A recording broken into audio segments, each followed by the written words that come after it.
Gold, a shiny item that everyone wants, no one has enough of. Dragons hoard it, and we need it. Today, we're back in our Minecraft 1.19 single player Let's Play. I'm Earth Twister, and mass amounts of gold, it's what we're after in this episode. If you remember, in the last episode, we took out both the Ender Dragon and the Wither, and now we have our shiny Nether Star, which means we need glass, obsidian, and a lot of one particular type of shiny block in order to make a beacon. And that shiny block for us is going to be gold.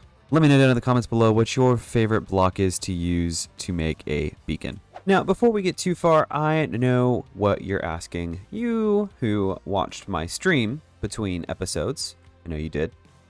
Every single one of you did. You're probably wondering how I got my Elytra back. Well, the answer to that is I didn't. I died. I lost everything. Well, most of everything. And, well, I decided to go back into the end a little bit ago, pick up an Elytra, and now we have a brand new, fresh Elytra, which is absolutely wonderful. We just need to get it enchanted. Well, wouldn't you know that we can solve both of our issues with a gold farm.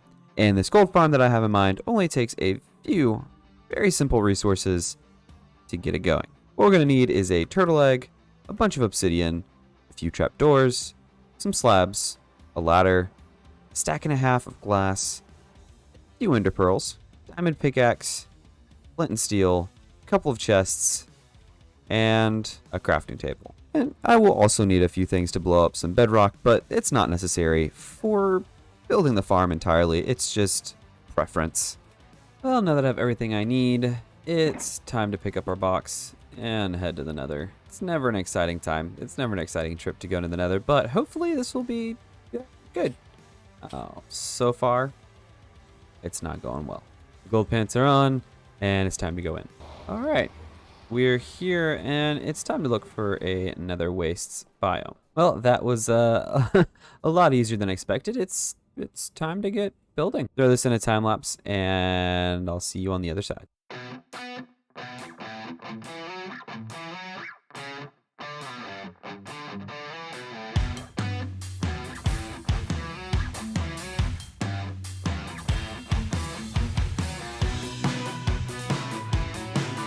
Well, now that we have got this all dug out, it's time to get on the nether roof. So what we need to do here is hop down here real quick, pick up our box, and head back to the second floor. Now, we need to find the right area for this. The best way to do that is to look over at the targeted block, find Y127, and then place some ladders and get ourselves up to where we need to go. Once we located the correct spot to go, which is Y127, we climb all the way up to the ladder, take an ender pearl, and hope for the best. It worked out really well for us. Now, what I want to do here is create a way to go back down. Now, if I haven't moved at all, this will be really easy. This could also end up being incredibly difficult. If I remember correctly, I'll need a couple of pieces of obsidian, a couple of pistons, TNT, a trapdoor.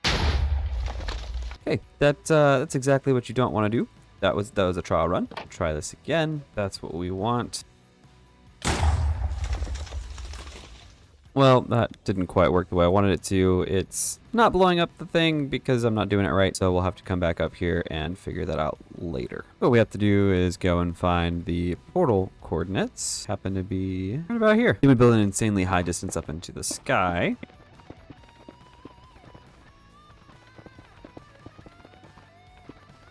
Which is when we realized that we should have brought more stuff with us and go ahead and build a platform to hopefully be able to fly up to in a minute. And once we finally have everything we need, we go ahead and build ourselves a glass platform.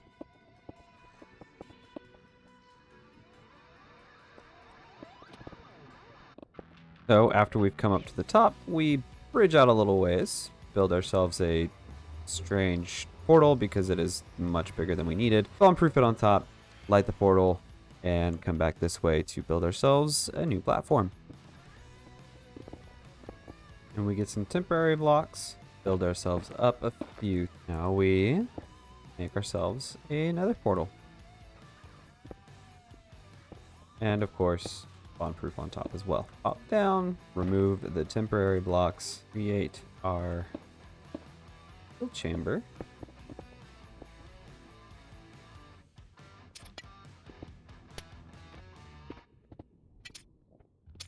Once we have the killing chamber, we put the crafting table on one side, get a couple of chests, and put them underneath. Once we get the killing chamber all finished out, we will pillar up to block off the back of the portal, and then get ourselves inside, light the portal, and go through. This is the first time we go through any nether portal in this episode. And you find yourself in a amethyst cave. This is insane. I didn't plan this. This is not what I wanted, but it's so freaking cool. Too bad we're at bedrock and we need to be up in the sky. Yeah. I've got some work to do. Now I've got to get out of here. And while that didn't really go the way I wanted it to, we did end up coming out with 5 more diamond ore and a couple of iron ores, so I won't complain about that.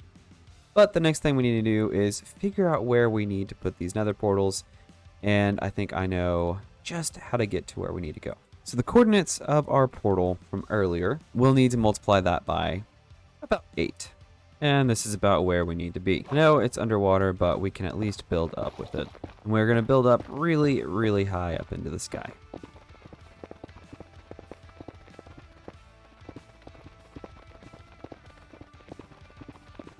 We'll get up to about y equals 191, and finally we'll start adding our obsidian. We'll make this portal just a little bit wider than normal.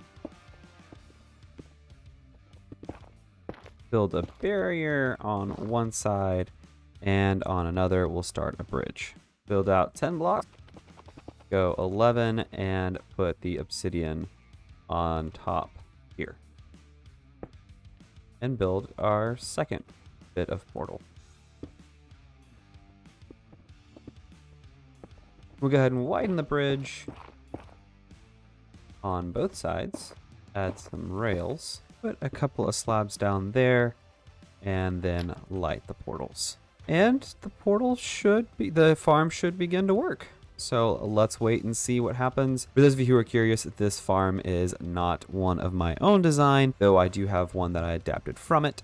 This one is designed by Ianxofour, and I've used it in a world before, and it worked really, really well. So we're gonna sit in here, wait a few minutes, and see how many zombie piglin come streaming through. And I see one already. I've been standing here for about 2 minutes, and it's already insane. They are dying due to cramming now. So let's go ahead and kill off a bunch of these guys and see how quickly we can get up to level 30.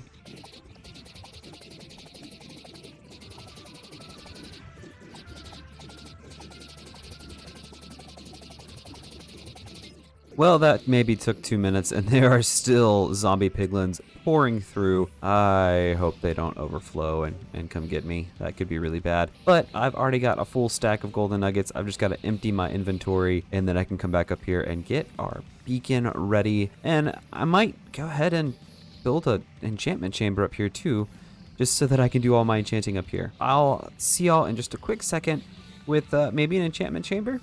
We'll see. And we're back with a ton of changes. I added ourselves an enchantment setup over here, which has been fantastic. We have got everything back to pretty much fully enchanted. Got some pretty sweet gear here, and we even have a chest plate, nice and enchanted in there as well. Now, besides the enchantment table setup, I did do a bit of redstone, which is great. Yes, that's right. Earth Twister did some redstone. What? I changed the setup here to drop down the chest.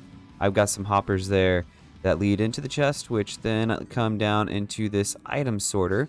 And that pulls out our gold ingots and our gold nuggets and puts them into the chests here, and then sends everything else to this chest, which then puts it in a dropper, which sends it straight down into this lava pit down here, where the majority of it, like the rotten flesh and the golden swords, get burned up. Let me tell you guys, this thing is absolutely insane. The gold, it may not be like super great rates for the gold, but definitely the XP is just crazy. Like, I've just been standing here for a couple minutes, and it's pouring out of there.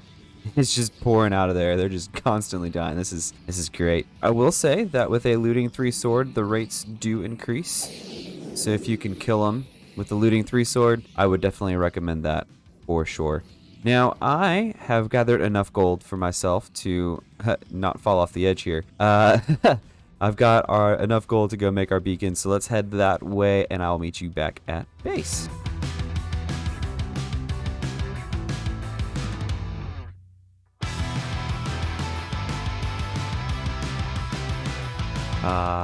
There's nothing quite like having a beacon beam coming in as you fly back into base. And here we are, our golden, solid golden beacon. This is great, guys. I'm really excited to have this. This will help a lot with gathering materials and things like that as we get ready to move on to bigger and better builds and more farms as well. Speaking of which, we have a wide open empty space right here where the beacon is. Well, you're probably saying, dude, there's a beacon there. It's not empty. There's a beacon. What I'm saying is we're gonna move the beacon. We'll move the beacon, and I need some build ideas to go there or just anywhere else. You guys have any ideas for me? Just let me know down in the comments below. It would really help me out a lot. Give me some good ideas for what we should build, farms, anything, and I'll see about adding them into the world. Really. Seriously, just about anything. Keep it PG. With that being said, make sure you check out this video that has popped up over here on my side, and I'll see you in the next one. Bye, guys.